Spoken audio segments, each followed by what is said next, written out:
अंकिता भंडारी के पिता ने बताया वीआईपी का नाम। कह रहा था कि वो वीआईपी था। 30 मई को होनी है सुनवाई। पौड़ी जिले की बेटी अंकिता भंडारी के पिता ने कहा कि मेरे जीते जी मेरी बेटी के हत्यारों को फांसी की सजा हो। आपको बता दें कि पौड़ी जनपद ब्रह्मकेश्वर ब्लॉक के अंकिता भंडारी की हत्या वजंतरा रिजॉर्ट में हुई थी। लंबे अरसे के बाद अब फैसला नजदीक है। अंकिता के पिता कहते हैं कि मौत के बदले मौत की सजा सुनाई जाए। देखिए, जो जिस तरह से मेरे निर्दोष लड़की अंकिता भंडारी को इन तीनों धुरंधरों ने मारा है, तो मैं पहले से कह रहा हूँ कि मौत के बदले मौत।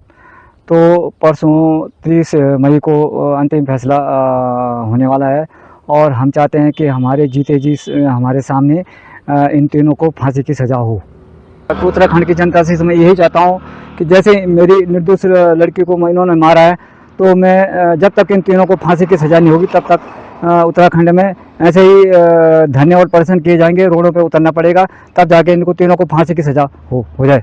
देखो, जिस तरह जो रिजॉर्ट में जो कर्मचारी थे, जो बच्चे थे, छोटे छोटे बच्चे थे, जिस तरह से उनके बयान हैं, उस तरह से सीधे सीधे तो इन तीनों को फांसी की सज़ा होनी है।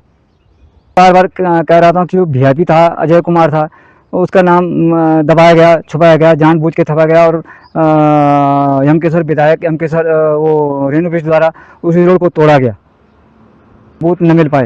इसमें देखो, सरकार का पूरा दबाव था कि किस तरह से अजय कुमार को बचाया जाए। देखो, उत्तर प्रदेश के जो मुख्यमंत्री योगी जी हैं, वो तो उन पे उनका और धामी जी में तो बहुत अंतर है। अगर यहाँ योगी जी होते तो कभी रिजॉर्ट तोड़ा देते, पर लेकिन क्या करें। कई बार डीएम साहब को ज्ञापन भेजा मुख्यमंत्री जी के नाम से, लेकिन अभी तक कोई कार्रवाई नहीं हुई।